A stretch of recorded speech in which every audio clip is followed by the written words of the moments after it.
Alrighty. Hopefully all that audio is working now. So, I finally decided to force myself, sit down, and actually do a VOD review, a mechanical breakdown of my thought processes and whatnot, during a game that I just had. Very good game against my friend Cone Beast. We're both in what could be seen as low master. I'm probably exceptionally low master. But the point is that we've proven ourselves in the primary sort of like proving grounds of Street Fighter. We've at least gotten our characters to master, which if you're unaware kind of locks you into it's like different pools. The sort of like, it could be broken down more ways, but effectively there's before master and after master. So reason I'm bringing this up is like, although myself nor Cone Beast are professional players, we have a solid understanding of what's going on, which is nice because it then lets us actually make sort of, it's that you can assume rational actors, because you can assume that both actors are aware of the primary mechanics of the game. Anyway, I digress. Let's get into it. So, let's start.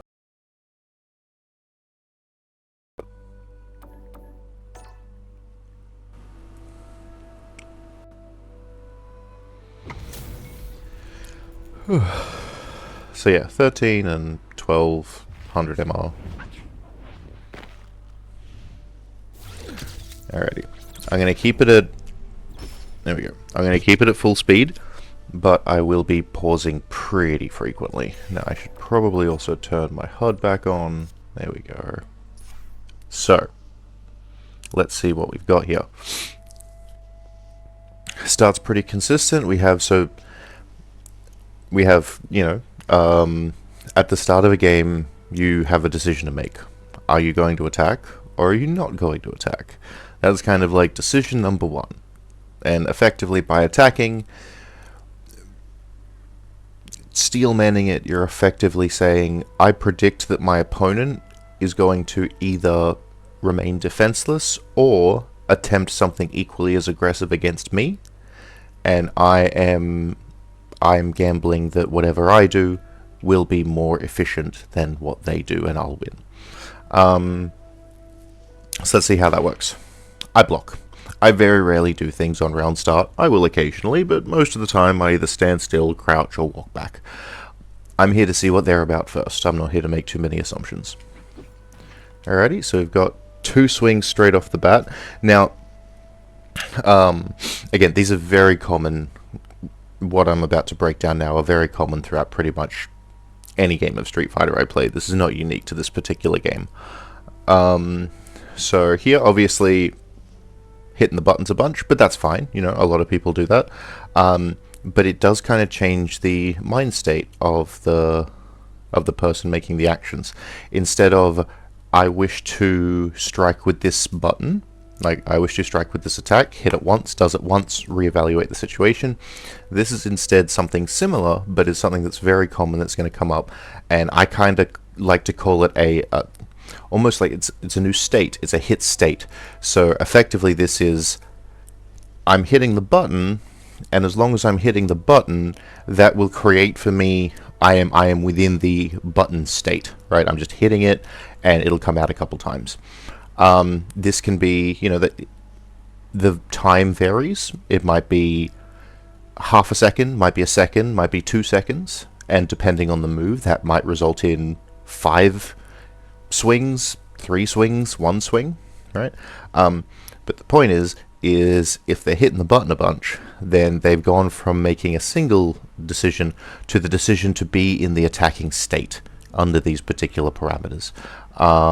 And that's going to be important in predicting things like buffered attacks and sort of player behavior. So that's the first thing. We split. Are you doing your moves intentionally with a single keystroke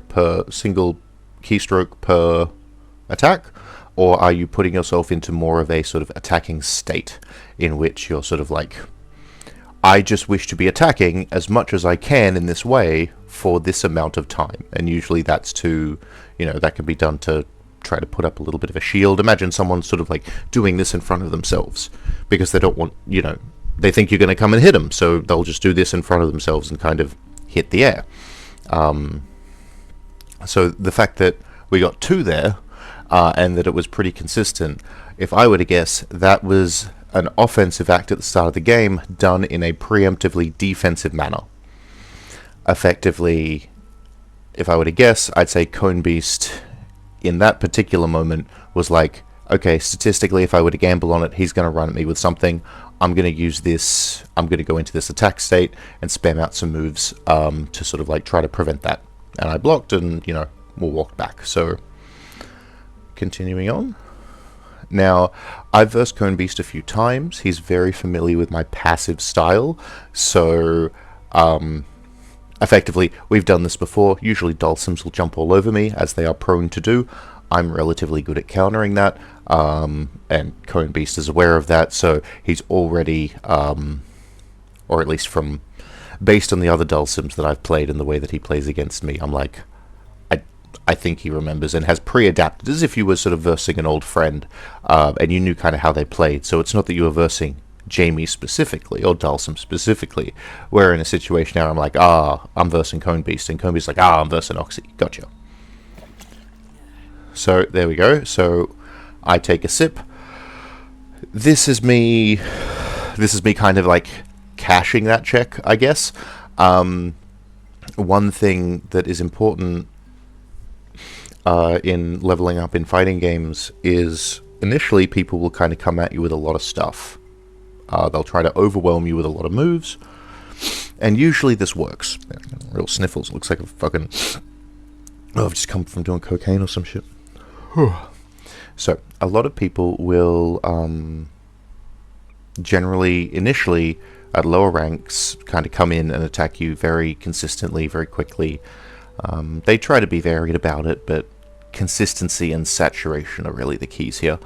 And eventually, if you learn to defend against that, and you effectively show them consistently and clearly that you have responses to their sort of like vague assault, then they'll take a step back, and if you give them the chance, they will reevaluate their options.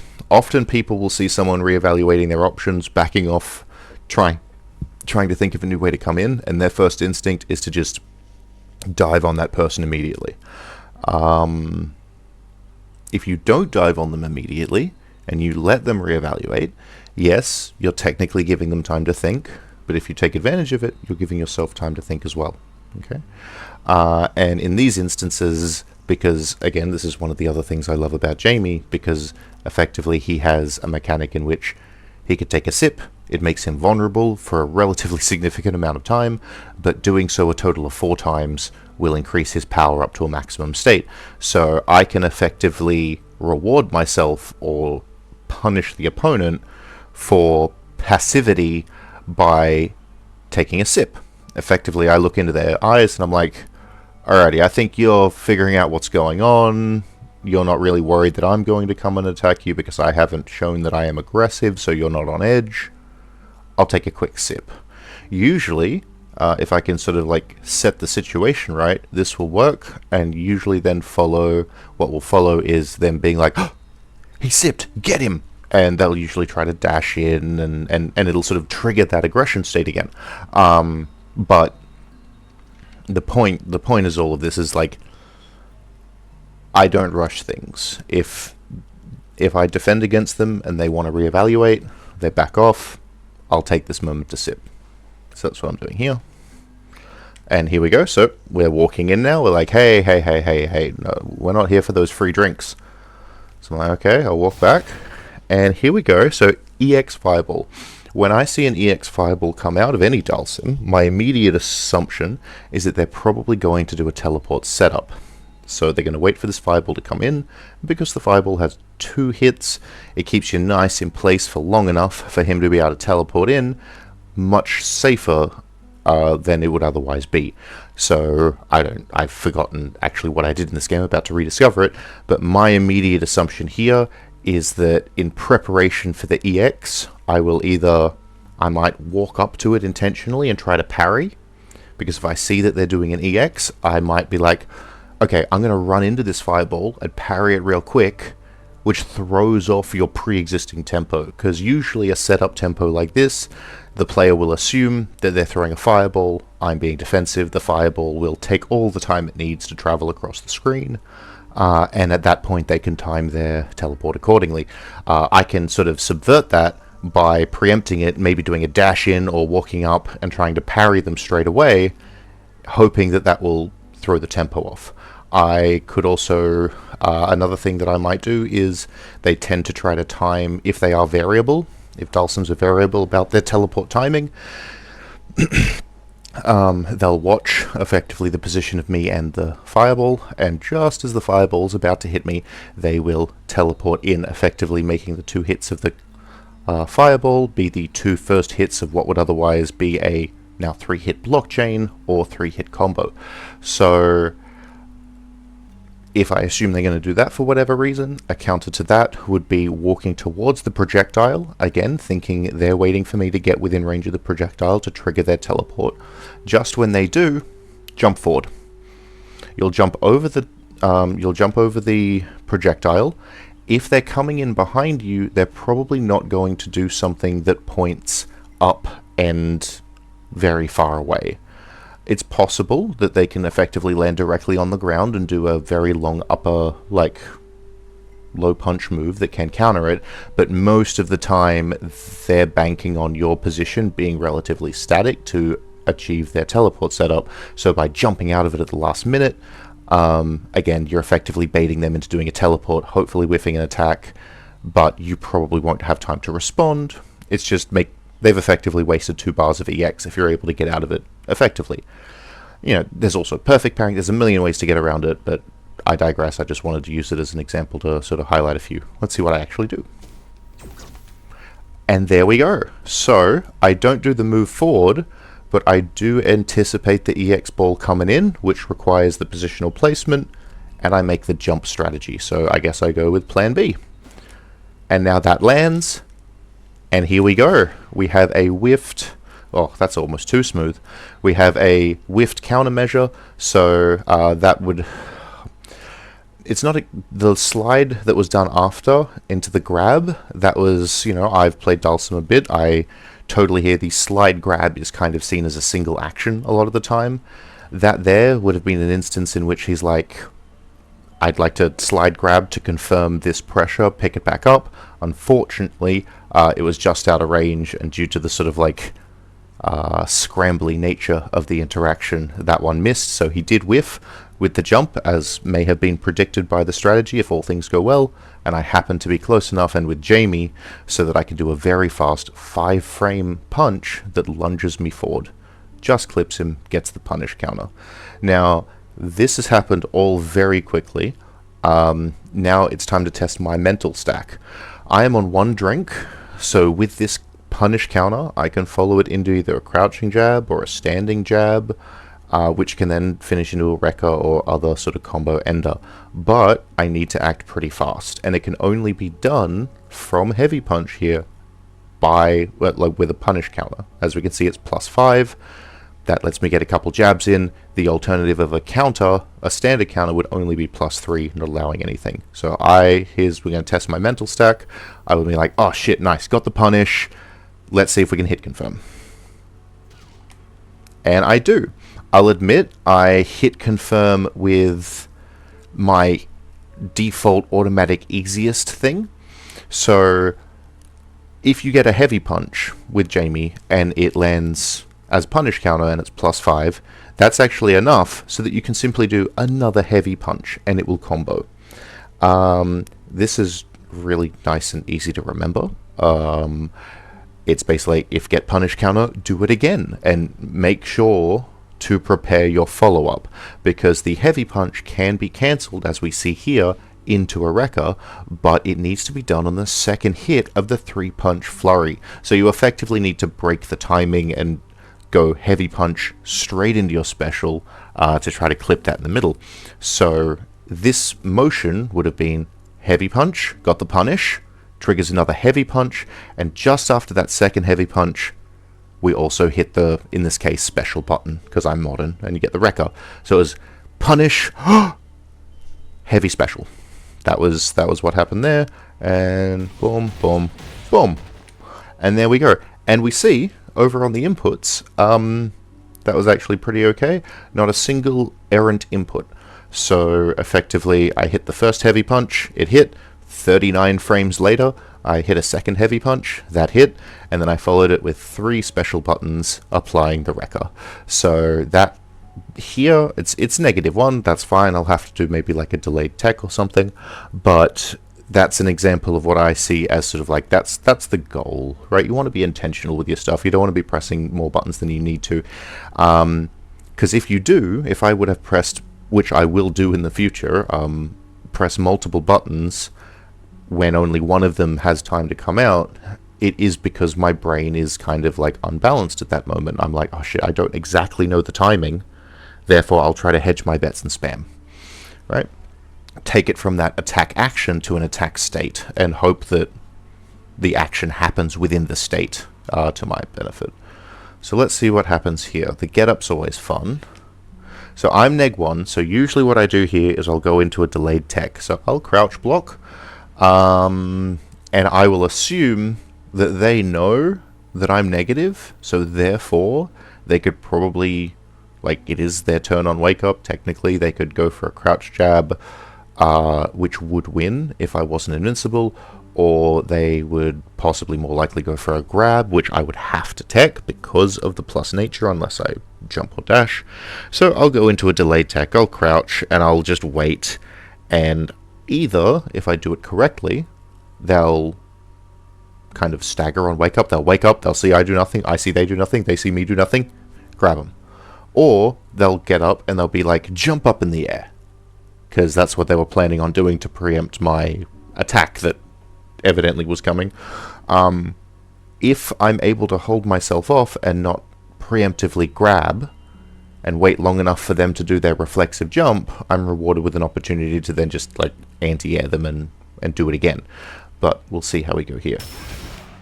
There we go. So here we have an instance of me setting up with best intentions, but not correctly executing my delayed tech. I did not delay my tech enough. Had I just continued with the crouch block on wake up and waited for the jump, if I had waited long enough for him to jump, I would have by definition waited long enough to see the drive reversal come out on wake up, which would have opened him up to a punish had I not been so trigger happy with the grab. I must have really, in the moment, either be caught up or really predicted that he was going to go for a grab. I had no reason to predict that he was going to do grab over drive reversal. There had been no gameplay feedback. This was just sort of like, I got a little ahead of myself, and I did not delay my delay tech enough. That's something that is a fundamental thing that I'm always trying to get better at, and I think most people are. Alright, so he flings me back with that. We do have low juice at this point, which is nice. Right? Okay, so here, I just get up, right? I'm just walking back. This is something that a lot of people do, the meaty fireball, or effectively the fireball on opponent knockback. So they'll knock the opponent away, and then they'll take the time while the opponent is getting up to launch the projectile and go back into block state. This sort of basically makes it so a lot of the time, because a lot of the time when people get knocked back from a grab or a drive reversal, they'll still be so hyped up that they're just going to dash straight back in again. They're like, no, I'm not done yet. I'm going to jump in, I'm going to dash in. Screw your drive reversal, don't care, I'm coming back in. So what this does is this sort of habituates a lot of people to throw projectiles in front of themselves when they have disrupted someone else's tempo or when they've knocked them down at a sort of range, right? Fair enough strat, very common. Effectively just like get up, parry it. What is nice though is if you do not disturb this cycle, if you see that someone is doing projectiles on your wake up consistently, you can either just block them or you can parry, because people are going to expect to parry fireballs, right? That's fine. Don't try to be tricky about, don't do EX uppercuts or anything, and don't try to be tricksy and like invincible them. until you really need it. Because that's kind of like picking up on default safe habits and sort of putting them in the back pocket for when you need them is a really neat tactic. So if I see that he's doing this a bunch on Wake Up, may or may not be relevant this game, I don't know. It's been relevant in other games that I've played. They're always used to doing the projectiles. Eventually, it'll get to the end of the game. They'll be on 50%. It'll be a mad flurry. You'll get up. They'll go into default mode. They'll shoot the projectile. And because you have not drawn attention to it all game, you haven't tried to be tricksy and counter it. You haven't you haven't tapped them on the shoulder and say, hey, maybe doing fireballs on Wake Up isn't the best idea. Because you've let them sort of like do their thing. They'll be more open to a Wake Up like level 3 super to clutch out the last game. And you're like, whoa, where did that come from? He hasn't done that this whole time. You're like, you're right. But I've seen you do this fireball every single time. Again, don't know if that's going to happen here, but it is something that, you know, think about. Alrighty, so we have the teleport. Now, very fundamental to Dhalsim gameplay, right, is the teleport. It's the main thing on my mind pretty much at all times when I verse a Dhalsim. When the teleport comes in, it is slow enough so that on reaction, I can hit heavy punch and do my little B's, my little ba-ba-ba, and it'll get it, like 99% of the time. Here, though, this is very cute. I like this, because what this is be it a setup or sort of creatively adapting to the situation. If he were to teleport behind me, and this is what makes me think it's a setup, because, like, it's fucking neat, right? Is that he could have teleported behind me. Teleporting behind me requires me to change my blocking direction, which by default requires the most mental stack. So, and I'm hitting heavy punch either way, I'm just looking for the teleport at sort of like at head range. If he's higher than me, I've got to actually anti-air, but if he's like here, if he does it real quick, I know I can heavy punch regardless of what side. But what he's done here is, instead of going for the default optimal ideal behind teleport, he's gone in front. This is nice because it triggers my instincts to attack. But if you can see, yes, if I do attack here, I am going to fucking donk him. But then I'm going to run directly into a fireball. So that might not necessarily be the best trade. And hey, it gets him out of the corner and maybe resets the fight. So I just kind of like this here, how instead of having the Dhalsim teleport behind you and creating a sandwich pincer thing with your fireball, he's using the fireball as sort of almost like counter insurance. Like, either he's going to catch me out and hit me with an overhead here, or I'm going to react to him and counter attack directly into his fucking fireball, even though we're both going to have our asses on the ground. So let's see how it goes. And there we go. So, triggered my bees, I go to do that, it hits him as expected, but because evidently, you know, not going to be ready for everything, but this was cool, so in hindsight, I'm like, oh yeah, of course, go straight into the fireball.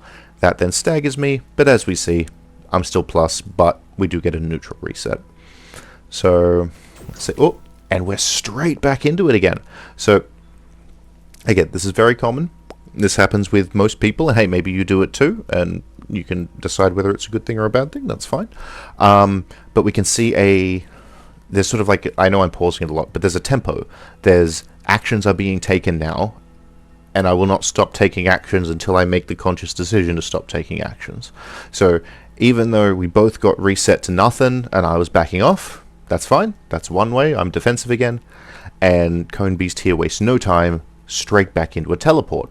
Now, the fact that we're straight back into a teleport makes, just after having a teleport get punished, although understandably it was punished into a fireball, but the fact that we've got another teleport here, this says to me, much like the wake up, like when your opponent wakes up, you give them a fireball, when I wake up or when pressure resets, I can flip in with a teleport.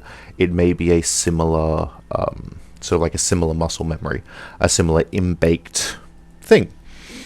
And again, that's not bad, because effectively, if this happens a lot, because Dhalsims will sometimes continue to teleport behind me regardless of how many times I counter them, that's not, haha, they're a dumb Dhalsim. No, it's, yeah, that tactic works incredibly well against evidently most people. Because again, we're not in the kiddie leagues necessarily anymore. right? You can debate over how good Master is at any level, but the point is we all know how to play Street Fighter here, and he knows how to do more than teleport. But that doesn't matter, because if it works, don't fix it. But I think this is a big thing about modern controls as well, specifically because I get such an increased sort of strength to my toolkit. I can instantly fire off anti-airs that have upper body invincibility. So I have a move that would normally be quite complex, but I can do it very simply here. Just press forward and special, and I will do my Dragon Punch uppercut thing, right? But that's relatively unique, especially at the higher levels, is modern players and we're still instantaneous reactions. We're still getting used to it as sort of like a gaming culture and a community within fighting games. You can kind of see two sides be drawn here, but yeah, we'll see how it goes. So we got another teleport. Am I going to be able to react either with an uppercut or simply another bees? We'll see. And another bees. Okay, makes sense. I see the flash behind my head or in front of my head. It doesn't matter. My character will autocorrect. You get in the bees. Because heavy punch, this is what I call the bees, because it's like stings like bees. Haha, 1, 2, 3. And I press B on my Xbox controller to actually do the heavy punch. So that's why it's the bees. So given the bees here, so yeah, because the heavy punch, the bees shifts me forward in whatever direction I'm facing, and the Dhalsim determines the direction that I'm facing based on their teleport. I don't need to react to what side the teleport's on. If I were to instead, for example, try to react with a uppercut, like with a Dragon Punch, with a special, an anti-air, even with modern controls, I still have to react or predict the side, because it is a forward special button. So that's why, especially very tight, sharp, you're sort of like more down to my eye level, I'll hit you with the bees, because it effectively directionally autocorrects for me better.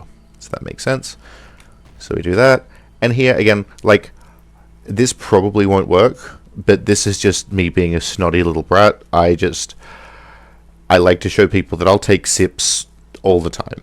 And it completely puts me out a lot of the time.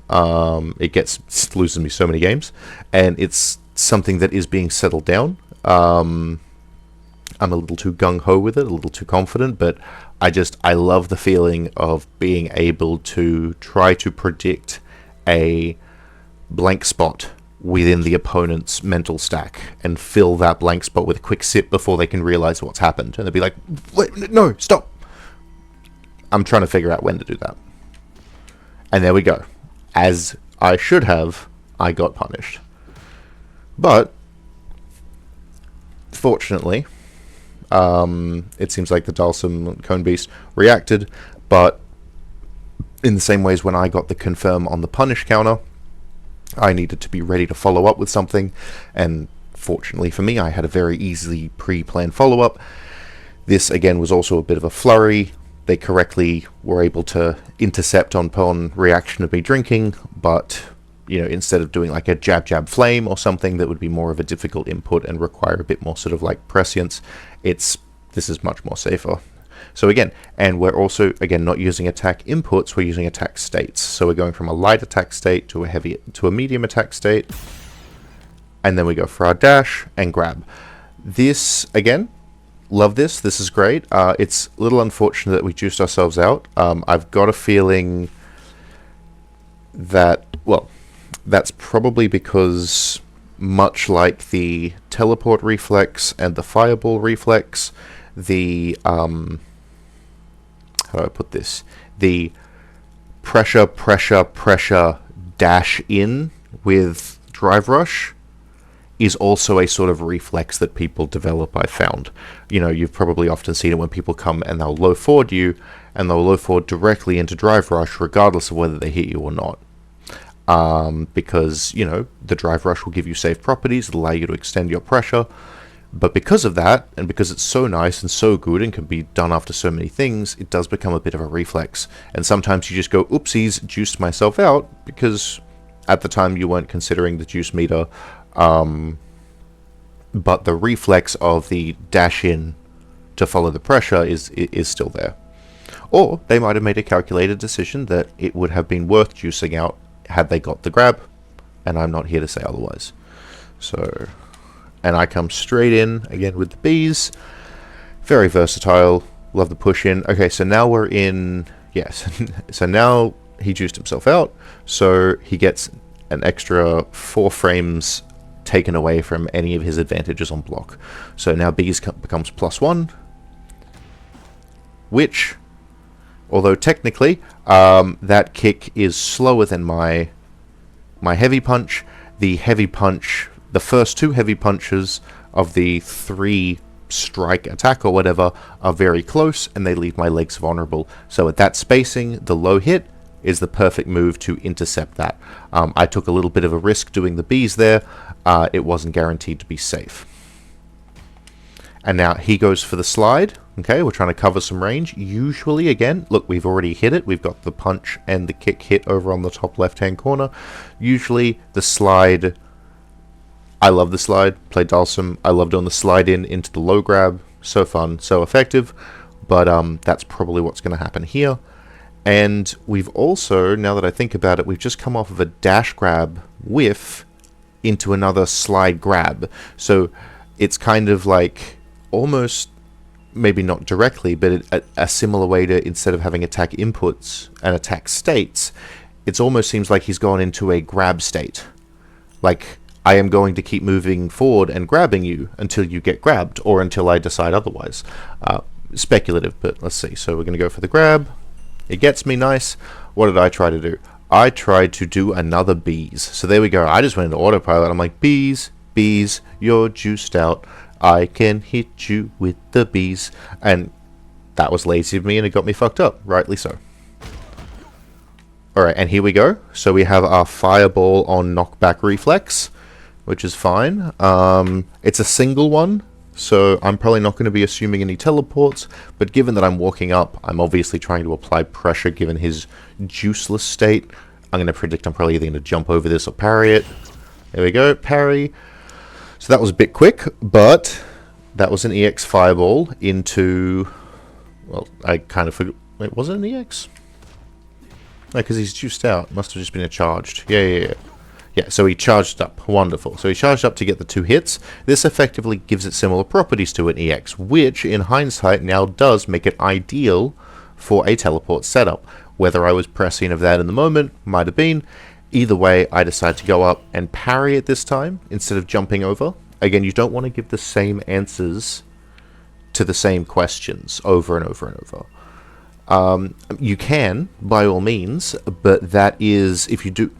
There's pros and cons. If you give the same answer, like if I were to jump over every fireball he gave me, the benefit would be I'm not revealing much of my hand, because I have a million ways of countering fireballs, but I'm only going to show you jump.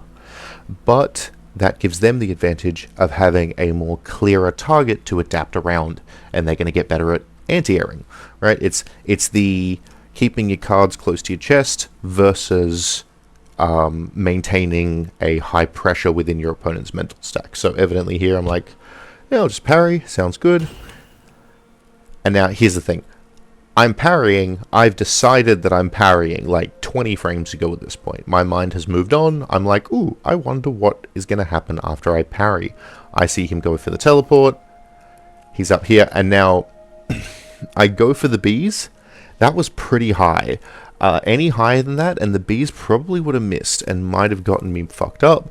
But again, it makes sense given that, especially after a parry, that was a very, oh heck, I've just parried a double hit and he's teleported onto me. I don't have the brain space to determine whether it's left or right for an optimal uppercut counter. I'm just going to fling out the bees. And it worked. There we go again. What do we got? Okay, so I went for a meaty here. Well, evidently I do. But I tend not to do too many meaties. I usually sort of like, I'll either do none of them or I'll sort of like add them on if I'm doing a bit of a, sort of like, maybe because he's juiced out. I think because, oh, there you go, yes. Well, I don't know whether I was thinking this at the time, but taking the current state, they have no super meter and they have no juice.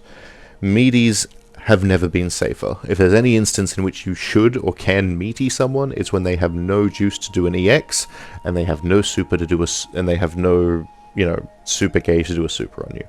So I'm gonna let me get away with a free pass here, but I generally advise against meaties in general. Yeah. They sort of give, like, anxiety vibes. Alrighty. So, +3. Oh, okay, so there we go. So, that's something that I like doing a bit more now. Like, I know that I could knock you on the ground. Had I finished that, I could get a third sip and, you know, move on, do another Oki. But I'm trying to sort of use the games that I play as opportunities to do other stuff and sort of like see how it works. So there, I finished on the second last hit of my Wrecker, and I didn't knock them down, which is safe if I were to just stop and block. I believe, don't quote me on that yet, but I believe it's safe if I just stop and block. But the point is that I stopped that, and then I went straight back into a bees for a reset, because evidently I wanted to see what happened. Turns out what happened is we got a teleport. So this here would actually be a perfect instance of the tactic that I was going for, which is stop my combo and then catch him after that. The tactic technically would have been logical, but the techniques used were not.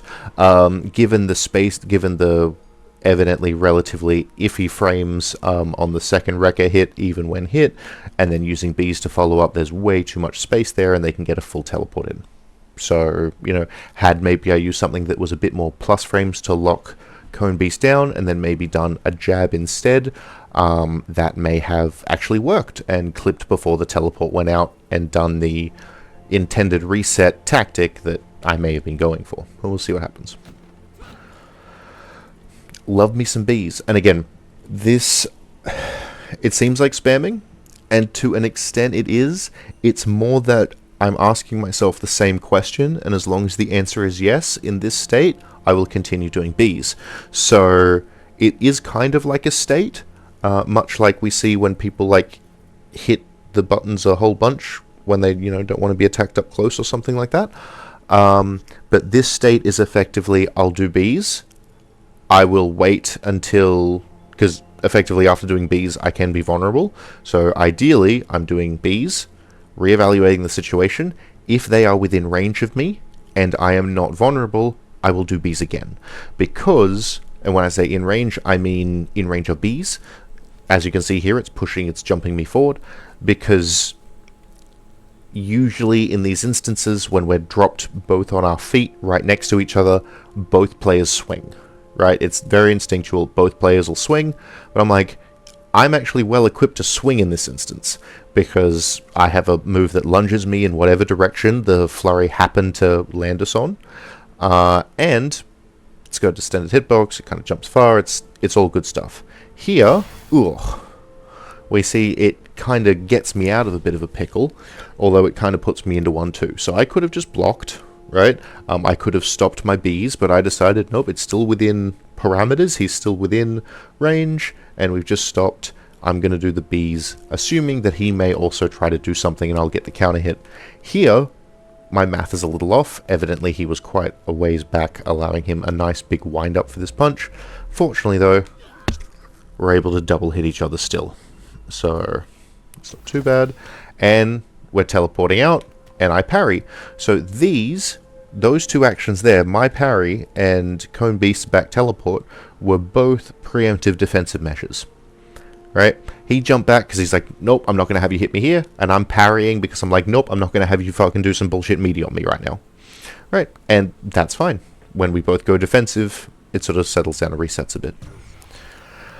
Alrighty, and we're back into floating up. And here we go. So, as you can see, I was like, okay, I'm parrying. And he's like, alright, well, I'm going to float and I'm going to come towards you. Now, I know in my head, I'm like, okay, when they float at me, we're kind of playing a game of chicken here. Because either they're going to come down and just boot my face, or at the last moment, they're going to teleport. And they're going to teleport either back to where they were, nice and safe, or they're going to teleport directly in front of my face or directly behind my head.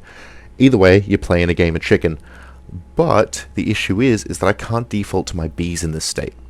If I try to default to, okay, I'll just do Bs when I think you're in range, if he were to select this option here, where he's sort of like, he decides to come down with the air normal instead of doing the teleport, my Bs will lose to this. My Bs is not an anti-air option. It can be used as an anti-teleport option when they're down here, but if they're up there, it's not going to work. So in my brain, I should be going, okay, I need to anti-air this regardless if I'm going to counterattack. But in order to do that, I need to wait until they've committed to whatever they're going to do. And hopefully, the time between me noticing their committal to their action will give me enough time to go either forward uppercut or back uppercut, or if they teleport out, no uppercut. So we'll see. And nice. Okay, so I waited long enough. Evidently, either that, I waited long enough to react, or I predicted that he was going to try something different. And we get with the uppercut from the forward. So I take a sip, and we're doing some more floating. We're going to come in for another and we go, ooh, and here we go. A perfect instance of this doesn't always work. What I should have done here, as I've talked about quite a few times already, is I saw that this teleport, or I had opportunity to see that this teleport was done at eye level, which means that my Bs would have been a safe and guaranteed side swap option to counter this. But evidently I was so hyped up on my own juice of landing that sick read before with the anti-air, that anti-air was still front and center in my option. So I'm like, are you going to teleport again? Ah, fuck you, I'll do another one. Evidently not remembering that committing to that response to a teleport is inherently a 50-50 gamble, even though I'm still on modern. So let's see how this does not work out in my favor. Oof, he was ready. Now, oh, tragic. Had he just gotten a little bit more juice before that, he would have been able to follow that with a really nice punish counter, but rightly so, he's able to determine that he is not able to continue that combo because he's, as much as he wants to think it might, the juice ain't coming back quick enough, so he makes a hasty exit. And it also triggers a preemptive defensive action from me, because, well, I mean, let's say at that range, that probably wasn't the best move. I mean, the parry, obviously, I was expecting him to do some other strike there, but had he just waited a moment after the second hit, walked up and grabbed. He wasn't really committing. He'd already chosen to stop the combo after the punch, after the two punches. But in this instance, I guess, quote-unquote, unfortunately, he had preloaded the get out of there plan, as opposed to the, wait a second, if I just stop it and wait to see what Oxy does, maybe I can react to that. And had he done that, he would have seen me just fucking parry in his face like a numpty, and he could have grabbed me. But that's okay, right? And got another teleport. Ooh, this is going to be rough. This is nice. So this may have been reflex, or it may have been a reaction. Not that it matters. I let go of parry there. That's where this was going. I let go of parry, but evidently I was able to get back on parry again in reaction to the second hit. Which still is also risky, because he could have done a neutral straight down into a grab. I should have not hit parry again, let go, and done Bs. But here we are. So here we are again. The same instance. We've just done the crouching heavy punch. So now, he's at -3. What happens next? Nothing, but then we have another punch. This, again, I would not necessarily say that that is an attack state. I wouldn't say that that's spamming the crouching punch, but it was definitely a preemptive defensive action. It was like, he's like, I'm not going to gamble that you're just going to walk on me on some bullshit. I'm going to throw another one out. Alrighty. So, next decision. And this is kind of what I do. I am really interested in how other people play this game. So, that's why I give people so much breathing room, because I'm like, no, think of some cool stuff and then show me, and we can play around it. So, the next setup, we're doing a Air EX. So, Dhalsim Air EXs. Again, Because it's an EX, it has the 2 hits, making it very attractive for teleport mix-ups.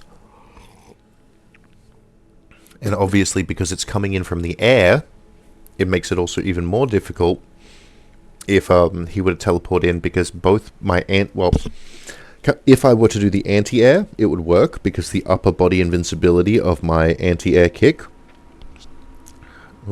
Yeah, the upper air invincibility of my anti-air kick would phase me through the fireball and hit the Dhalsim. Once the Dhalsim is hit, the fireball disperses. But it definitely cannot be countered by bees. This locks off my bees option for a teleport. And despite all that, regardless of all that, usually the base level sort of mix-up here is they throw the EX high, and then they will do some version of a low slide. So we'll see what happens. Oh, and there we go. So I've done my... I'm going to predict a teleport fireball because it's an EX. And in this instance, so I jumped the first one, parried the second one. Evidently, I'm jumping the third one. So... Oh, and now this is spicy though, because as we see, although I've successfully evaded the setup, I now have a Dhalsim fireball that is pointed backwards against me, and a very enthusiastic Dhalsim sliding along the ground. So let's see how this goes. What I should do is I should either just... I should just block and prepare to tech. That's what I should do. If I was feeling a little more confident, I'd parry with the hopes that the parry... Because effectively, if I were to parry here, the idea would be that either I parry... I hit first, the second fireball hit will hit after, and I will have enough time to be able to reset ready for a tech. But that could go horribly astray if instead, as is often the case, a slide is followed up with a grab instantly. If I were to parry here, on reflex, because I'm like, fuck, a projectile dude's coming at me, quick parry. If I were to do that, and this was a slide grab reflex, or setup, then there's a chance that I'd parry, he'd go for the grab, and it would grab me before the projectile hit me. So he'd get a full punish off the grab. So that's why parrying the situation might not be the best, and I should go for a block and ready for grab, but we'll see how we go. Never mind, I just get fucking hit. And after I get hit, I go into my plan B, which is harsh shit parry. So, not the best shit all round. Realistically, I should have just held down, but not the worst thing in the world. Oh, and look at that. For exactly the reason that I said I shouldn't have parried, he reminds me exactly why I should not have parried. Because there's so many hits and flurries and whatnot with the double projectile and the slide and everything, that it's very likely, especially with the extended recovery on parries, that he's going to be able to grab there. So, you know, caught you past Mitchell slipping. Alright. There we go. So that walk forward parry, it was a single hit, so I don't think this is in anticipated prevention of a teleport setup, but I mean, sometimes I just want to walk in. Oh, and he teleports again, triggering my bees. And here we go again.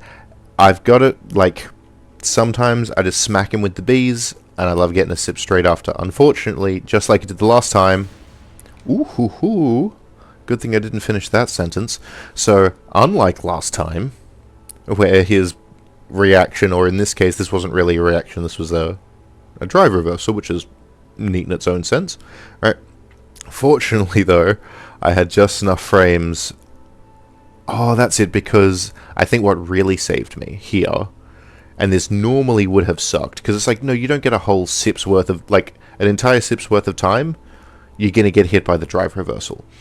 What happened here, fortunately, you know, God's shine in my favor, is that on the fourth sip, he does his little transform, but that transform actually cancels the sipping animation and shortens the recovery. And I think it shortened the recovery just enough, thanks to me turning into level 4 with just this sip. You can only do that once per game, that it reduced it enough so that I could block here. So that was not my intention. That was me being incredibly hubristic with getting that sip in at close range, trying to take advantage of they might be, like, stunned with what's going on. But, yeah, broken clock right twice a day, I guess, and it works out. And yeah, as we know, again, the versatility of bees shines once again. The drive reversal is now neg6. Bees lunges you forward. Perfect. And then I'm probably just going to finish this off. No, there we go. Ah, I remember this part. So, normally, what's supposed to happen there is that I will do back heavy punch and special, which is my super 2. Okay? Which would have effectively continued the combo and not sort of done this weird breaky thing here.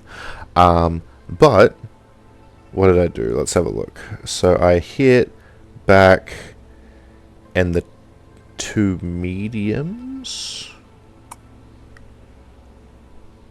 Wait, oh, no, never mind. I'm on the other side, you dummy dum-dum. Yeah, so I hit down and special.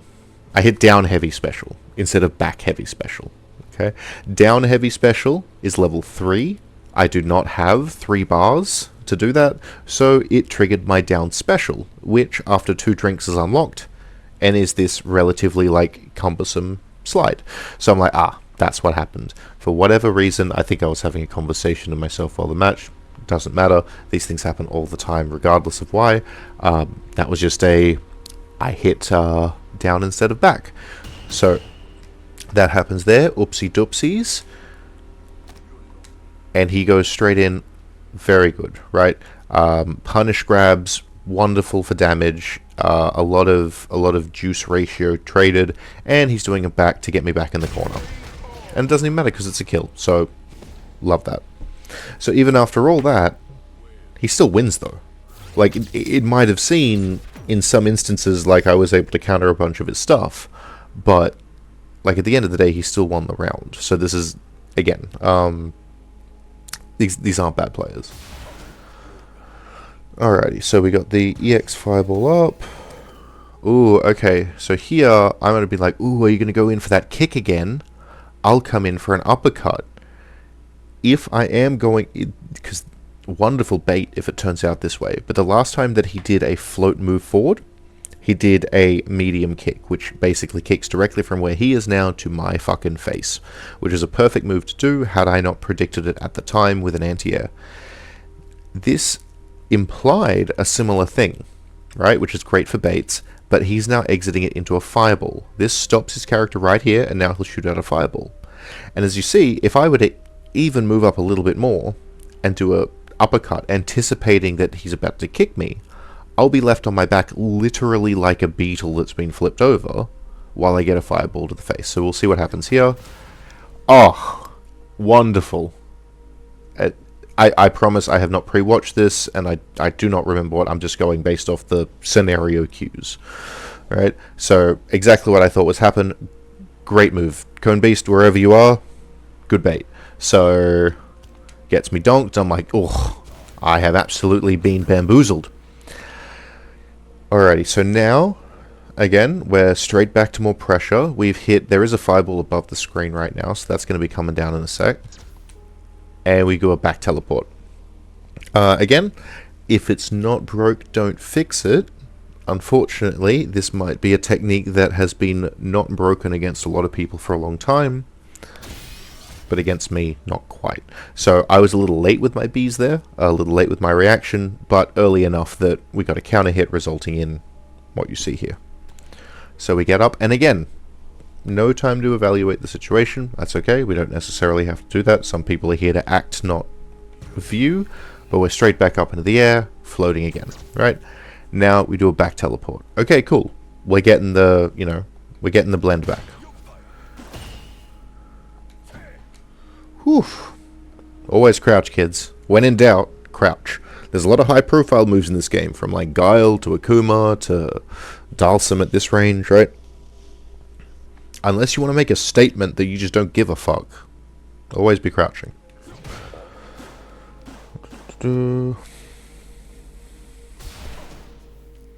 Alright, so another one here. So let's see what we do here. So I jumped the first one, parried the second one, jumped the third one. What happens? Parry the fourth one. Look at me, I'm like clockwork. Predictable as fuck. Alrighty, so this is a little tricky. Because not only is he above me and behind, but he's so close behind that I've got a feeling like the partial minor knockback from the fireballs into the parry mixed with his kick, like if he goes for a light kick here, it might do some weird cross up, like he'll actually go back in front of me again. We'll see how I want to take this slow. So I parry that. Okay, so he's coming now with a heavy punch. So we got the big swing. Here comes the big swing. I've let go of my parry. So this is about to donk me in the head if I don't do any other defensive stuff. Okay, well, that was quite anticlimactic, but in a neat way. So, as we see here, I got the uppercut just in time. But it was a fake out because of the fact that I've let go of DP. I've let go of parry, 20 something frames ago, or like 15 frames ago or whatever. So, and I've already acted and put in a uppercut motion, but I'm still parrying. So that means is that his little combo setup here is a true block string. So it was so tightly spaced together that there was actually no frames for me to block even if I wanted to. Or like attack or like do any Trixie EX bullshit. Which, I mean, that works out for me. But it does mean that he's about to land and have much better frame data than I have. So he's going to have the first action once he lands on the ground here. So let's see how that goes. We go straight down. Yep, nice. We go into the grab. And it works. And look, I don't even go to tech because evidently when I don't tech these, when I don't tech, it basically means I have realized that I have been out-grabbed before my twitch reflex to grab teching hits in.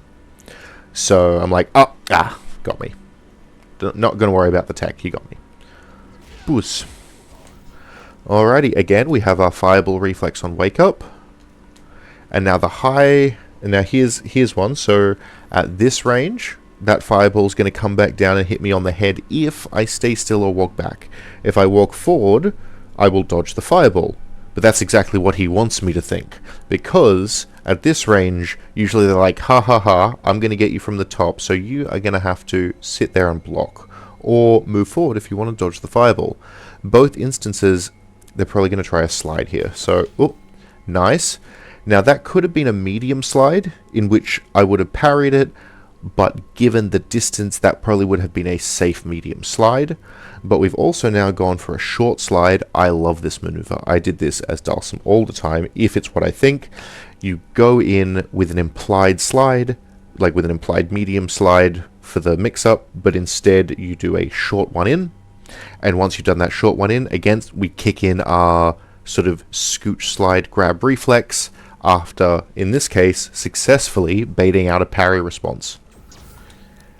Wasn't what we saw, but that's okay, because this is still just as fucking cool. Because what that was another pre-planned, well, I'm gonna guess pre-planned because it was just executed so cleanly there, but another sort of pre-planned Dhalsim mix-up. Love Dhalsim mix-ups. You throw the fireball. This was great. So this was a fireball up, right? What are you going to do? Are you going to walk forward? Are you going to parry? I'm going to slide. Dhalsim's like, I'm going to slide in, knowing that I'm not going to hit you. But it's going to be like, here I am. You prepare for the slide.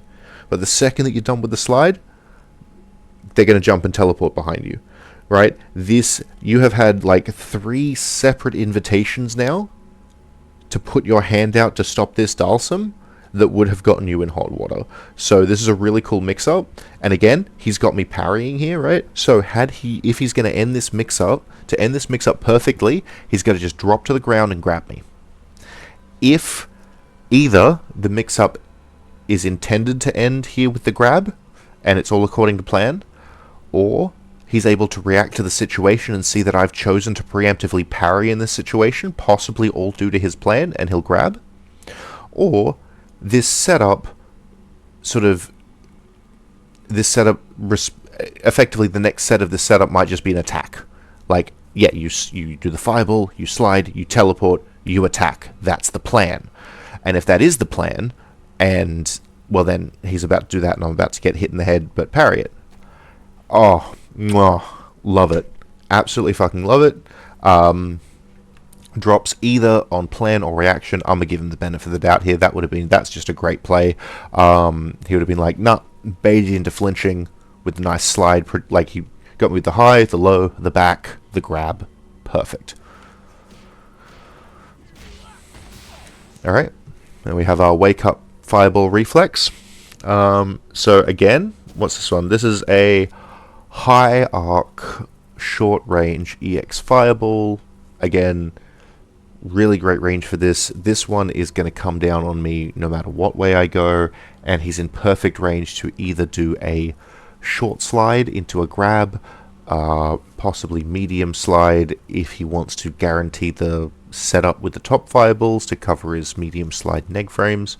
Lots of options. Good setup, but again, it is still, like, right now, I could just level 3. I don't think I'm going to, but this is an instance of if you've got that fireball on wake up reflex so baked in, something like this will come up, and I'm like, oh, oops, all supers. But we'll see how we go. And we go. Okay, so he goes for the medium slide. No, the heavy slide. So he straight up...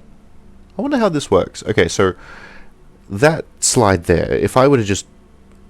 Assuming that he wasn't gambling, that I was just going to stand and take it and not either parry or block, I can only imagine that there's this fireball that he's set up from top has been pre-calculated to cover his exit. But we'll see. Here it comes.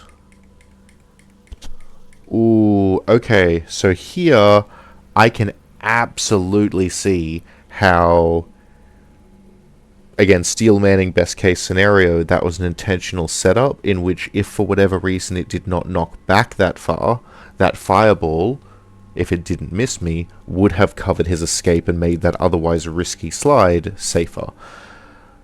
But cutely enough, he's also done the thing where this is an EX fireball, right? So he has more chances. This fireball is going to hit the ground and it's going to bounce back up at me. So although I'm ahead on frames, I basically have a choice here. So when this setup happens, it can happen from a horizontal fireball or it can happen with an arc. And the setup is generally, I'm going to do a low and unsafe move on you with high risk, high return. But I'm going to cover it with a fireball, usually an EX fireball with multiple hits. And the way that this fireball is going to cover me is again in that sort of like backup reinforcement style, where if you attempt to punish my unsafe slide, you're going to take fireball to the fucking face. So you have to just kind of sit there and let me have this slide because the fireball's coming, right? So what you can do here, you can keep blocking. You know, you can delay tech, get ready to preempt possibly a grab coming. Or something that I do, and hopefully I remember to do it here, again, not sure, but if I see this type of setup where we're going with an unsafe low slide into a sort of imminent fireball, I'll grab him. Just doesn't have to be a command grab, just grab him right there and then. Because that's effectively your easy out, because your plus frames, plus 15 here, and sometimes even just like plus 3 or plus 4 with a medium slide, you're within range to grab, and the second that grab makes contact, you no longer have your projectile issues, right? The projectile phases right through you, you can't be hit by it. So that's kind of the sort of like Uno reverse card to this setup. So we'll see what I do, but that's an option. Oh, I love this. This is great. Alrighty, so here we have, as predicted, the play. So I basically was just like, alrighty, I'll neg 15. I didn't know it was neg 15, I just knew it was neg a lot, and I knew that the fireball was coming in. And I'm like, you've done this before, I'm not going to jump into a fireball. Gives him the grab, right?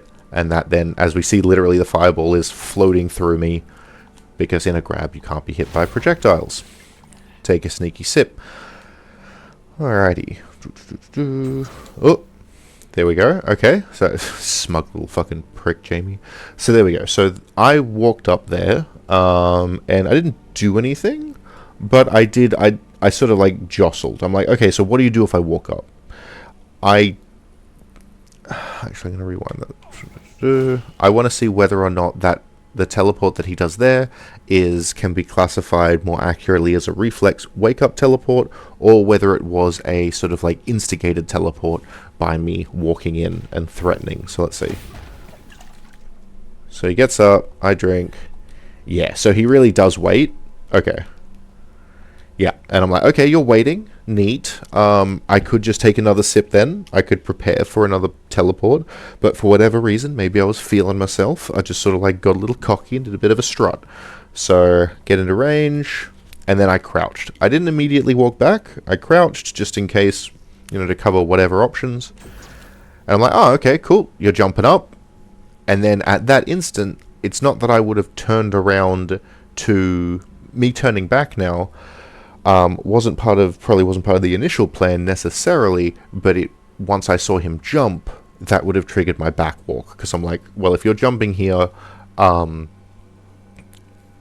effectively, I assume you're going to be taking an offensive action, so I will then block, aka move back. So I waited, I saw the jump, I'm like, okay, jump implies offensive action, let's walk back, don't parry, don't overcommit. With the teleport though, let's see what the response. At this level, again, I think B's would work, but it would be, like, risky. Ideally, I'd want to be doing an uppercut, but that would have required me to predict the direction. So let's see. Okay, so there was definitely a delay there. So that was a reaction. I'd be confident enough in saying. Let's have a look. Boop. So what do? We walk up, and we crouch. What are you going to do? He's like, yeah, teleport. And I'm like, okay, walk around, and let's have a look at my input. So I'm still walking forward,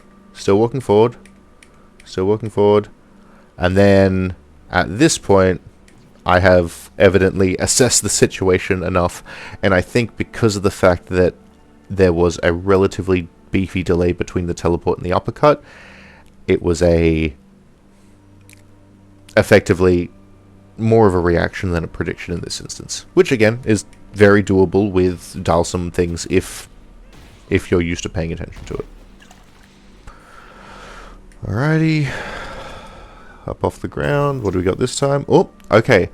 Now, here we go. So, this is kind of leveling up the Dhalsim mind game a bit now, which is good. So, as you saw there, unlike someone maybe like Akuma or Ken, whose uppercut launches them into the fucking stratosphere, in which an uppercut done here would absolutely counter it, just like just like Jamie's uppercut does. My uppercut right here will land me on my ass. He's way too high up. If I were to flinch or twitch react to this and do a uppercut, I would be left vulnerable. So that's good. It's good that he's adapting this way, because obviously he's like, no, I still want to teleport. Don't begrudge him that. Love Dhalsim, love teleports. But it's like, okay, but if I'm going to teleport on you, I can't just be doing it at fucking eye level.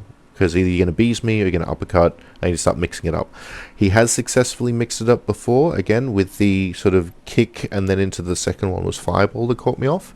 And this is another adaptation to the sort of Dhalsim teleport game to try to bait me into reacting. So let's see how it works out.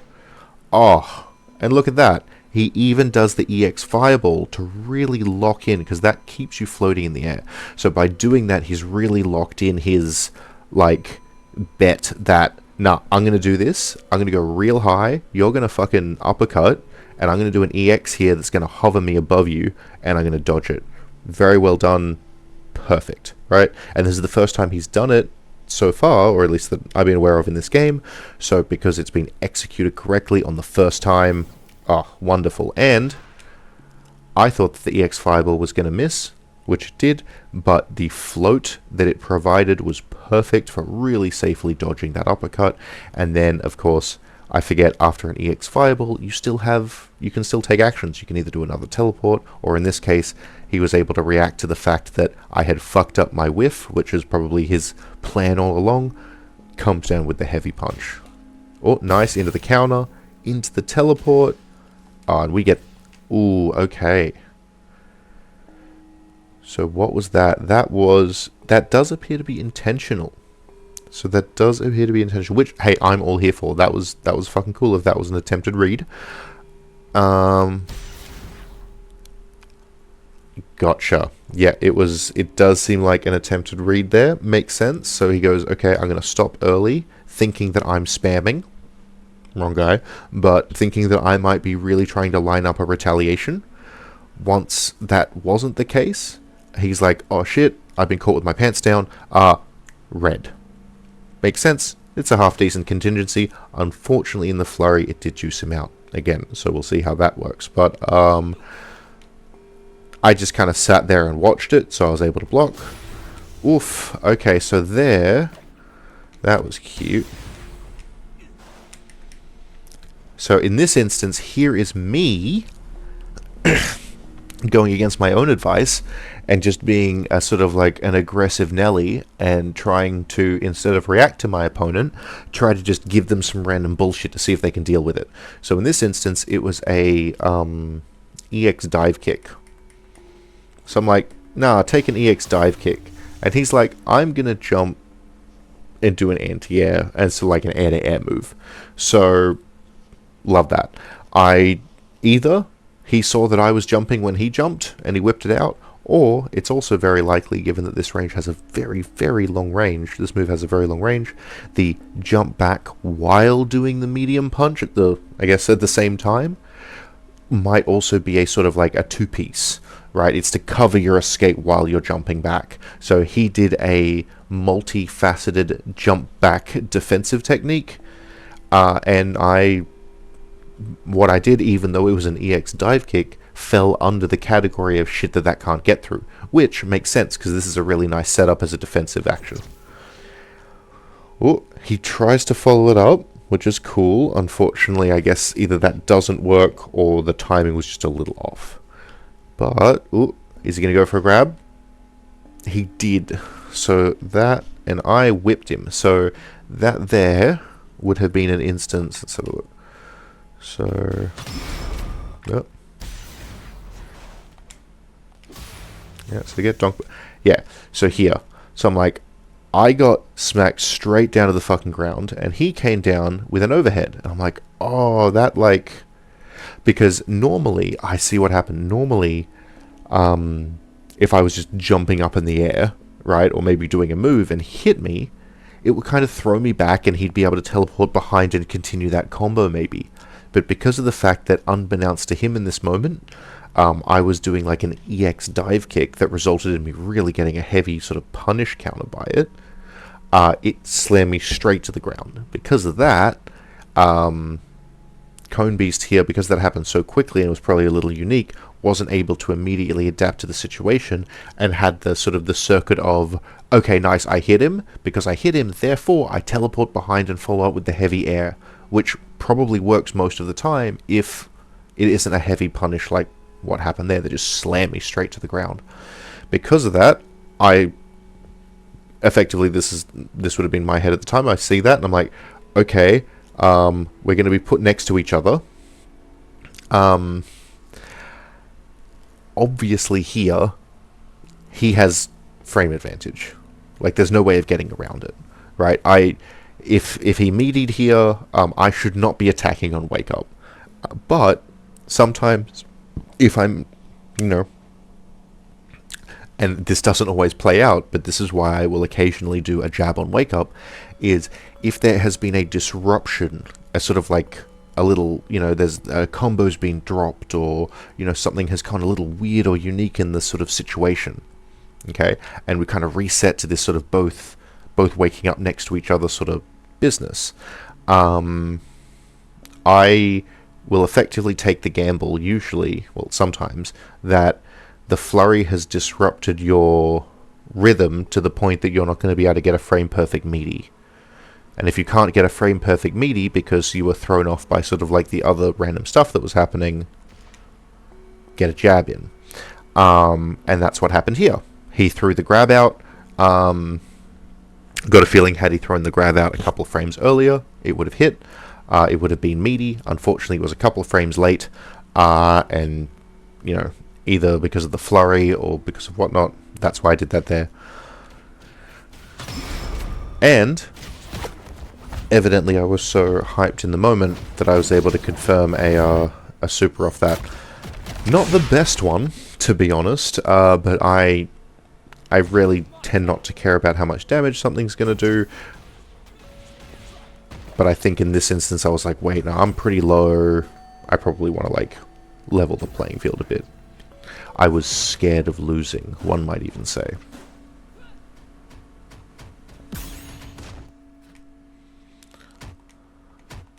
He's very good at blocking these. There's been like 2 frame traps already, and he's like, nope, I'm gonna just block. I know this bullshit. And okay, so once I got that far away, we get the teleport trigger. Had I been prescient of that, I'm like, because often what I will do is I will do a similar thing. In instances like that, the opponent will be like, jab, jab, jab. And I'll be like, block, block, block, push back, push back, push back, right? But if you get right to the end of that pushback, you're like, no, no, no, you only get like 2 or 3 jabs that chain together, and then it's my turn, right? You're at neg frames at that distance. So what I will do often is I'll wait for you to be like jab, jab, and then I'll come in with the bees. It looks like Cone Beast, similar technique, sorry, similar like timing, but he's using it with the teleport. So he waits until bat, bat, bat, and it's like, ha, you're out now. I know you can't. I'm plus frames on this. I probably have enough time if you want to continue pressure to teleport out. Great minds think alike. That one's pretty self-explanatory there. We were both like, oh, he's open. Grab. Well, we were both very delusional about the ranges between us. Oh, and there we go. He's the bigger man here. I go straight into, oh, he fucked up with a grab. Maybe I can catch him with a low move. No. But, oddly enough, I got him with the, that.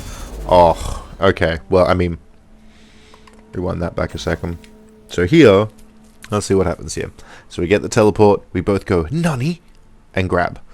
I grab first, and he grabs second. And that's okay, but that probably gave me the little sort of like, I basically was like, yeah, I reckon I'm faster than him. I reckon I grab faster. I reckon I'm going to react faster. And I let that sort of like hubris let me throw a move in. Ho ho ho. Sorry, that just fucking face is hilarious. This is a bit of a bad habit of mine. I need to get out of this. It happened to work in my favor here, but I will often cover or follow up with a low forward with my first hit of Wrecker. It's +6, so like -6 on my end, so it's not safe, but usually it's spaced. It's one of those spacing things, where it's spaced far enough away that most, but not all, characters have a difficult time punishing it, but it is -6, so I shouldn't be doing that. I should just do the single low forward and just end it there. And if I'm not good enough to see that the low forward has hit confirmed, I shouldn't follow it up with a Wrecker, but I did here. Fortunately though, because I'm not actually using that, I'm using that Wrecker as a stopgap after the low forward and not as actually trying to do a combo, I immediately stop it. Even though it hit, it wasn't about it hitting for me. I do see that it hit though, and there's the thing, so I saw that it hit, but because in my head this was a sort of like a buffer move on the end and was not a combo, I wasn't going to follow it up with more Wreckers, I smacked him with it, and I'm like, ha, hit you with that one, but because this is not a combo move anymore, I have to start fresh. So I'm like, okay, I hit you with a counter, I'm probably plus. Let's go for a jab. And he's like, oh shit, he's probably plus. He's probably going to jab or do something. So we get the red. Makes sense? And this is where we learn the importance of never overcommitting to your strings. I basically hit jab once, realize that the Indian man has turned a violent shade of red, go back to blocking, and are fortunately able to get out my own red just in time. And I didn't even need to do the jab, jab, jab, right? Because a lot of people, they'll do jab, jab, jab, and every time they jab, it'll give you like some hit stun, the screen will freeze, you'll have more time to like do your red. If you just get used to jabbing and prodding with single buttons a bit more, you can sort of be more present to just do red counters like that.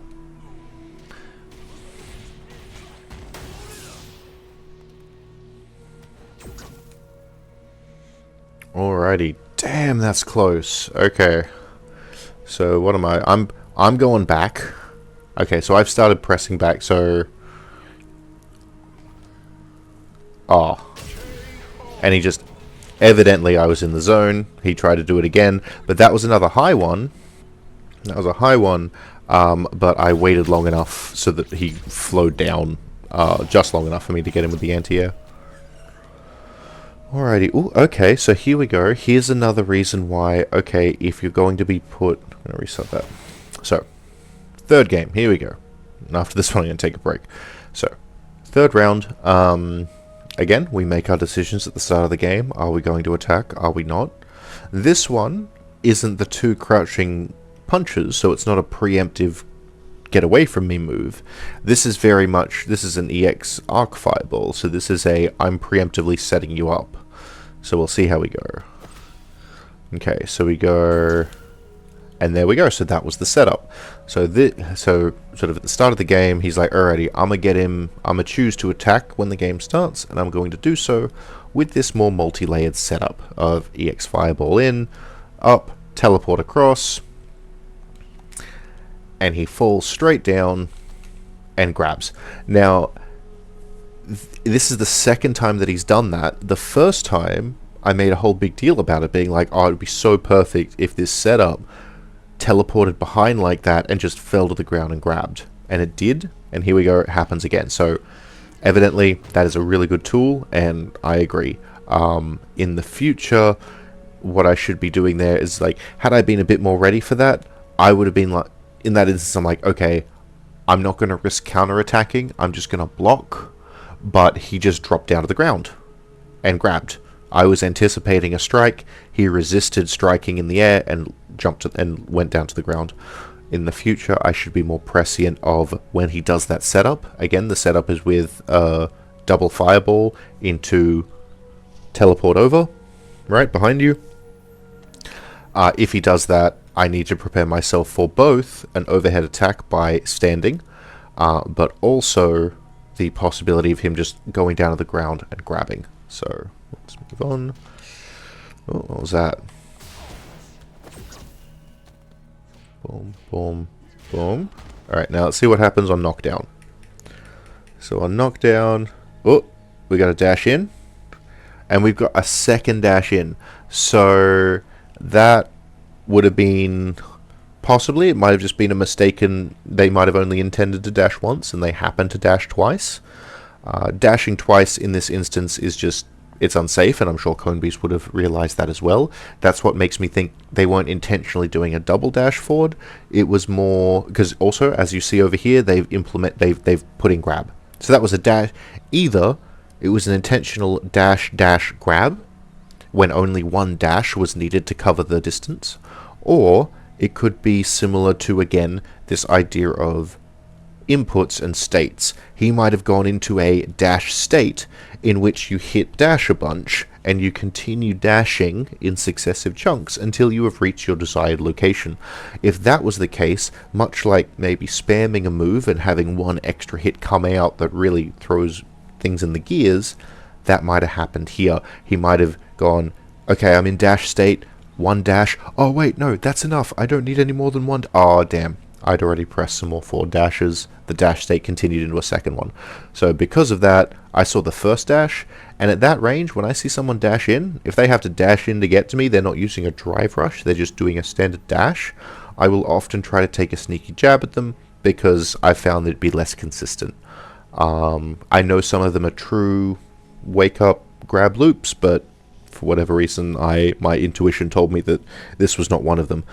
Fortunately, regardless of what my intuition told me, the fact that Conebeast did a double dash here, I'm going to assume accidentally, was kind of made it so that my master plan worked out anyway. So jab, jab, and so that there is an instance of I was fast enough to get the jabs in, but I was not fast enough to recognize that the jabs would work and I could finish it with a combo. But, and this is my sort of like middle measure. It's only a mistake if you're the second one to realize it. So I realized, I was like, jab, and then at that point I was like, oh fuck, I don't know what comes next. Cut the thought. Okay, this ain't a combo, let go. But you've decided that real fucking quick. realistically, I've made the decision now that I'm going to stop my little jab combo realistically after hitting the second jab, because in my brain I'm like, jab, jab, what comes next? Oh, don't know. Don't try to remember, just cut it.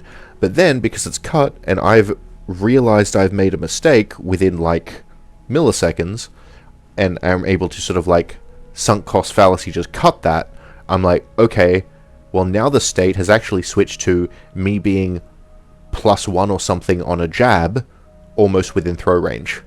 And that is something that is quite advantageous within its own context. If you were to, like, everything else be, like, you take everything else, you make it a complete vacuum, a complete void. If you were like, okay, you just hit a dude with a jab, and you're really close to them, what might you do next if you want to sort of, like, guarantee a hit?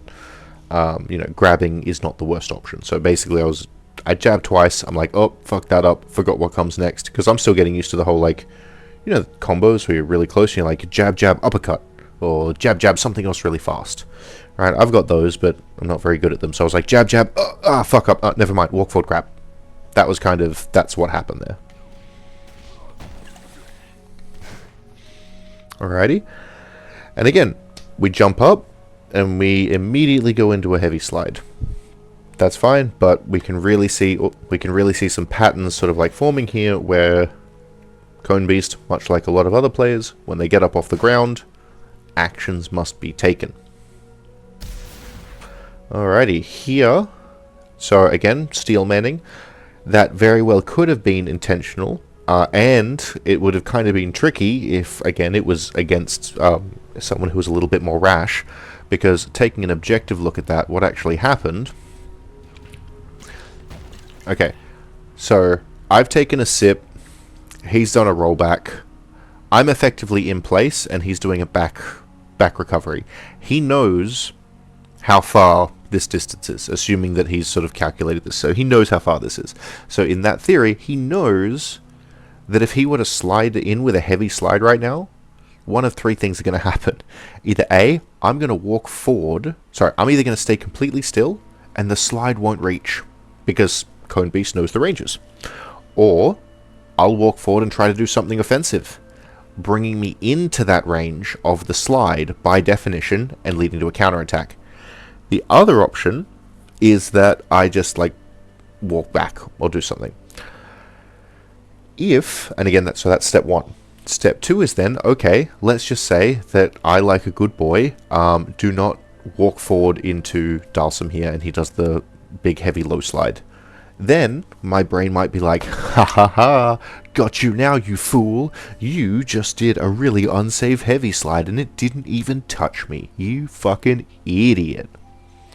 That's what he wants me to think, because he's got a red preloaded after, because although, yes, doing reds kind of like preemptively like that is very risky, that was a really juicy piece of bait, if done intentionally. Like, if he did that slide intending for it to possibly stop just in front of me, followed up by evidently he didn't wait for me to react, he just did the red straight away, which again, steel manning and being like, giving best assumptions, it was a play, and it's a cool play if it was, because, yeah, you're like, oh, that's such a juicy piece of bait, he's whiffed the slide, fucking look at him there, I'm gonna come in with a big attack, straight into the red, right? I call those contingencies, right? He basically set up a contingency. Unfortunately, I fucking love holding back, man, so that's what happened. And again, this isn't a bad play on his part. It was a play done, I assume, gambling on me either walking forward and doing aggression, or being so primed to counter-aggress that I would take the bait of such a juicy misslide. Both pretty solid assumptions. In this instance, none of them were the case. But that's okay. Okay, so this one here... We've seen this a couple times. This is straight up. Wait, no, that would have been... That's a missed fireball, isn't it? I'm going to assume that that's a missed fireball, because as we see on the inputs over on the left side, he jumped up and went forward, down forward, punch. If that was forward, down... Wait.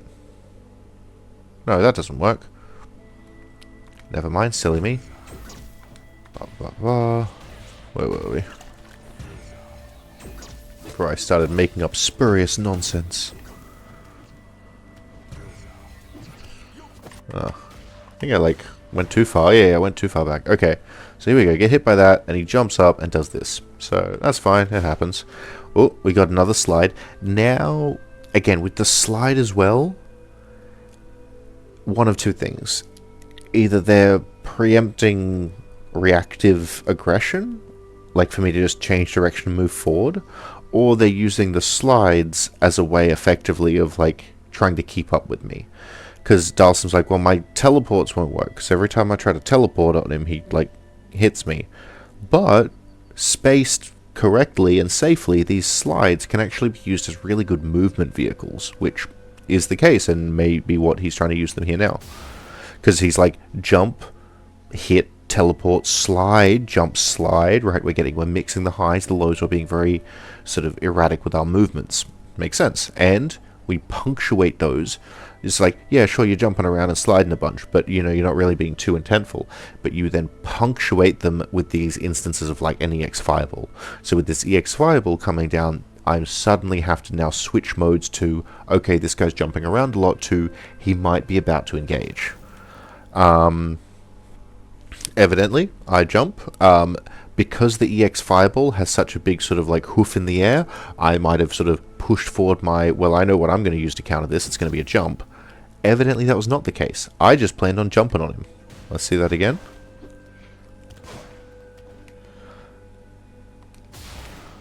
So from here, I guess my plan was to jump and then headbutt him. I don't know why, but there we go. Some things are a mystery even to myself. Either way, it gets me donked on the head. Rightly so. Whoop, okay. Well, that was cute. Sometimes holding parry is beneficial.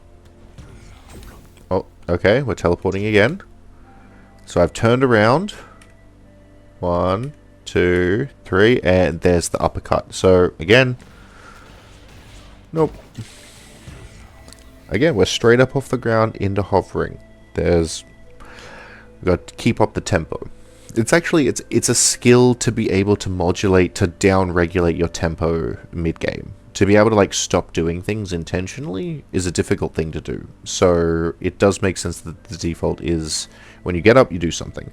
Plus, that's not even taking into account the sort of stylistic and sort of personal stuff about it. Some people like doing shit in fighting games. Very, very reasonable. Either way, it is resulting in constant sort of, I get off the ground, immediately back into the action. Alrighty. Fake. And that fake out there triggered, it got me to do an errant move, which was nice. So, what do we got? So, teleport. Neocortex over here. Alrighty. Blah, blah, blah, blah, blah. Okay, so there's a forward teleport. So last time he teleported behind me. This time he teleported in front of me. I did not react. Evidently I was like, either I didn't realize quick enough, and, you know, by the good graces of God I happen to be out of range. But we'll try it again. Nope, another bait out. Projectile and slides. Okay, what do we go? We're sliding in again. We are getting a bit more creative with our options, and that is one good thing about constant action the second that you get up.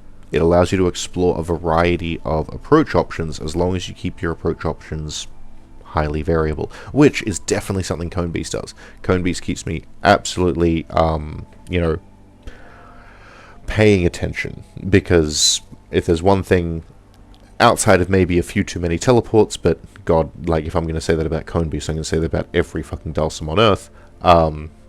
He's incredibly adaptable, sort of like to what's going on. He'll change his stuff up. He's got a lot of tricks in the bag, which is nice. Ooh. So I do appear to be jumping more. Ooh, okay. Well, we'll see how this goes. So, what would have that been triggered by? Because that's an EX uppercut. So, an EX dive kick. So why would I be doing... Ah, okay. So I'm about to do an EX dive kick. The reason that I'm doing an EX dive kick here, realistically, is because Cone Beast is starting to press a lot of buttons. That's a fireball, into a dash, into a jump, into a fireball, you know, we're doing a lot of stuff, which is great, but it means that you're probably going to be holding back less. And you're probably going to be jumping around, either jumping in the air or sliding on the ground. And if you're jumping in the air or sliding on the ground, but you're vulnerable either way, a very strong thing to get against that is an EX dive kick, because if you imagine on the screen, it cuts a nice diagonal line all the way through, and it's very strong all throughout. So if it gets you in the air, it might, you know, anti-air you, depending on the hit, and if you're not in the air and you're instead sliding, it'll go all the way to the ground. And if it doesn't hit you, it's so fast, and it gets me such distance that I can usually sort of reform and reset a neutral situation with it. Effectively, the EX dive kick is what I use when I think they're being a little too footloose and fancy free with their offensive options. It's say, and stop that. So if he'd done an air fireball here, I would have been boned. Fortunately though, for whatever reason, he wasn't ready for it. Again, when you throw out a move, you always have to be ready for it to get blocked or for it to hit. And whether it gets blocked or hit, they might happen for reasons that you may never have considered. Like, I might have been like, oh, I got hit because he did a fireball. I might not have considered that. Or in this instance, when I did the fireball straight down, I might have thought, oh, he's going to block, right? He's got more than enough time, you know, he didn't fucking fuck up in the air. I'm getting my dive kick blocked. But he didn't block. So the hit came through. So either way, the move hits or it doesn't. And that's what you got to pay attention to. Why it hits or not is often very interesting, but can lead you astray in the moment. Oh, that was nice. So that there, as you see, I did uppercut, but it was in the wrong direction. So what that was, this is cool. So he did, I'm walking forward, okay? Wait, no, okay, so I'm walking back, he teleports in, okay? Because I'm still walking back and my character also turns their character, and I was walking back and now I'm walking forward, okay, for a couple of frames, I'm like, holy shit, he's directly fucking above me. Which, the teleport doesn't go on you. He teleported behind me, but I was walking back. And because I was walking back, him teleporting behind me is immediately sort of like changed. He's now on top of me because I have walked into him. This only happens, though, if he doesn't immediately do a move. If Cone Beast here teleported in behind me, actually behind me, and immediately done like a jab or something, then that would be unambiguous. It'd be like, okay, he's on that side, nice, he's frozen my character, gotcha. But here, he does the teleport, and then he just drops. Sees like his legs are dropping and everything. He delays it, which is really cool. So, but what this drop does is this, him doing nothing and dropping means that my freeze box, my pause box where that hasn't been triggered. I'm still moving back, aka now moving forward, for an extra couple of frames before while my brain's trying to figure out whether he's on the left or right side, because I want to uppercut here, but also if he's directly above me and I do B's, if I do my heavy punch, there's a chance that it goes completely to the left or right and misses him completely. So I'm like, fuck, I gotta get the right uppercut here. But because of the fact that he didn't do a move and I was walking back and he teleported behind me, we get this little moment in time where everything just syncs up. And when that happens, exactly, hopefully, what he thought would happen, look, I'm going for an uppercut. There is no reason that I would command grab here, but in that flurry and the ambiguity of that very nice teleport, and because he's doing effectively because he's doing this kick here, the frames were delayed, so therefore I could walk under him more. It completely baited me into doing the wrong uppercut. Like he did a very well executed sort of like cross-cut mix-up, which is fucking awesome. And now, like a dummy, I'm like, ha ha ha, hey, listen, so I go to do my command grab, which is back special, as opposed to my uppercut, which is forward special, and get donked directly with some fucking Dhalsim dong. Doosh. Unfortunately, he doesn't realize quick enough, or if he does realize quick enough, he didn't in the moment have the timing to be able to, because that can combo, that lower punch can combo off of getting donked like that. But in this instance, he waited a little too long. Fortunately, though, the initial, I very much doubt that this was intended to be a sort of like, you know, I don't think that this drive rush is him covering and making up for the fact that that double punch missed. I think he's used to getting the timing correct on, you know, you come down, you hit him with the heavy, then you hit him with the two fists down there. I think he's used to that happening, after which you cancel and you continue the combo. He drops it here, but because the dash is in between, like there is a dash there, and if you just continue doing the inputs, even if that misses, it immediately cancels in dash, which is very cute. And he comes into a grab. So this is great as well, because it was one of two things. What I think happened, if I were to balance it in the middle, what I reckon happened is the whiff was not intentional, and the drive rush was reflexive or instinctual. Either because it was part of a pre-existing combo that he was initially intending on doing, or because he just always fucking dashes after that heavy punch to cover his ass every time, which, sure, but I'm not accusing him of that. I think he's better than that. What I think happened here was that, yeah, it was very well played here. He goes in, big hit over the top, goes for the two punches after the overhead, which would normally then you'd cancel into drive rush and continue a very chunky combo. He's got 3 bars. He very could have taken on like 60% of my health, but because he missed the thing, he missed the double punch, but he missed the double punch at the same moment that he hit the dash that was otherwise according to whether he'd hit or not. So he kind of at that moment diverged. He's like, I dashed as if I was to hit, but I didn't hit. He got blocked. But here's where it's cool, because within that time, regardless of what two of those starting states were the case, he was able to realize and be like, well, he's now in a block state. He blocked this. Even if I do a dash now, if I were to continue my combo assuming that he got hit, he'd just keep blocking. He's giving me a taste of my own medicine, where a mistake is only a mistake if you're not the first person to realize it. He realized that the combo dropped, regardless of whether the dash was intentional or not.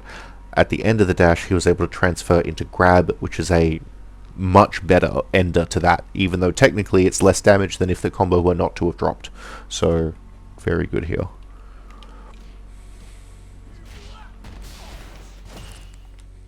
Alrighty, so we've seen this again. This is another sort of stock standard setup.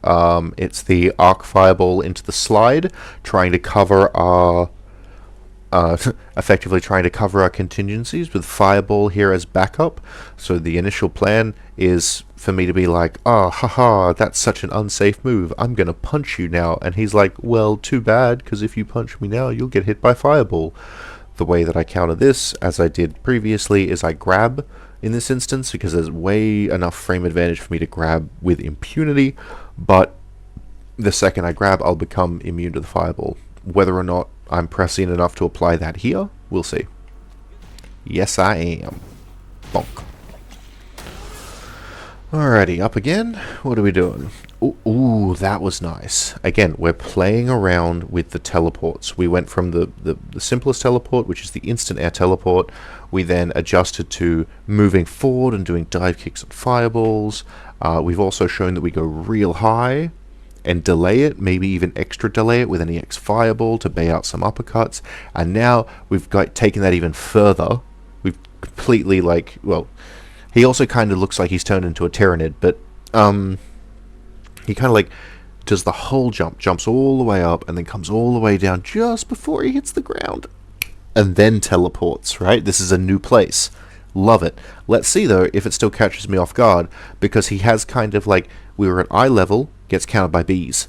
Above the head, can be mixed up, but now he's gone eye level, jump all the way up, come back down to eye level again to teleport, putting him back inside bee counter range, but we'll see whether or not the extra delay on the jump, with the implication that I would be expecting him to hit the floor, I might not be primed to counter this. So let's see. Wrong. I countered it with an uppercut immediately. Okay. Good trick, though. I still think it was a cool trick. Evidently, I was just watching you like a hawk, and I'm like, ooh, there he goes. Oh, that's cute. Okay, this is probably going to result in another EX dive kick again, because I don't generally just kind of... If I jump, it'll be a full empty jump trying to, like, dodge a predicted offense, or it'll... This is effectively the first half of what is realistically just an EX dive kick. Either way, it's risky, because he could have done an air fireball or an uppercut, but fortunately, he's going in with a nice big, you know, heavy swing here, and there we go. This one, actually, I think is a little neat, though. Because this one here, I delay. So, I said before that that jump was kind of like the first half of a pre-planned EX dive kick done at the fastest possible, just like whoosh. But I'm also trying to grow out of that. I'm trying to make it much like Cone Beast is doing with his Dhalsim. You can adjust how high you go with your jump, and that changes the way that the dive kick works. So, I actually remember specifically this moment when I was playing the game now. I was like, oh, this is cool. So what I did here was I remember being like, okay, I'm going to jump it. Right?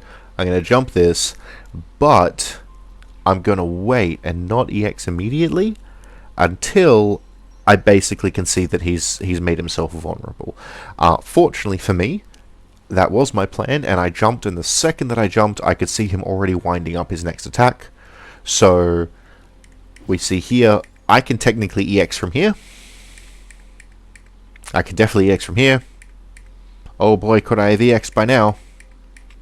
Heck 'em to bit, and here we go for the EX. So, although technically I remember realizing that I was clear to EX dive kick immediately, my plan was to go in and kind of wait until he'd done something, and even just the idea of waiting until he'd done something, even if I immediately saw that he did something, added an extra 20 frames to this, right? So that's, again, that's also the time cost of, well, it's the time cost of preparation and planning, but it also, you know, gives you time to react. So here we go, donk, that's nice.